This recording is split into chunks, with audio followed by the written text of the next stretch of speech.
जदि लिपि अच्छी तार सुरक्षा दरकार भाषार सुरक्षा नहेले लोप पाइजिब समाज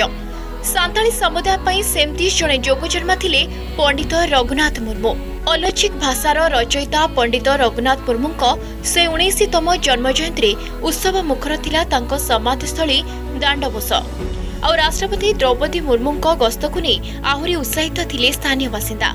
घंच जंगल भितरे थिबा पंडित रघुनाथ मुर्मूंको समाधिस्थले पहुंचवा परे गाड़ीरू ओह्लाई चाली चाली जाई समाधिस्थल रे पहुंचिथिले राष्ट्रपति। रघुनाथ मुर्मूंको समाधि रे पुष्पमाल्य दे जणाइथिले श्रद्धांजलि। माने जो ओल मेना तमा रोड मेना तमा धर्म मेना तमा अमह मेनाम ओलेम आल्ले रे रोडेम आल्ले रे धर्म एम आल्ले रे अमहम आदो आम भाषा रे किंतु ओडिया रे कहला बेलकु जदि आपणकर अक्षर अच्छी आ भाषा अच्छी आपणकर पर्सनल इंटरनल धर्म थिबो ताकू बंचेकी रखंतु नचेत भविष्य रे तीनटा को जिनस को जदि बनरू काढ़े तो आप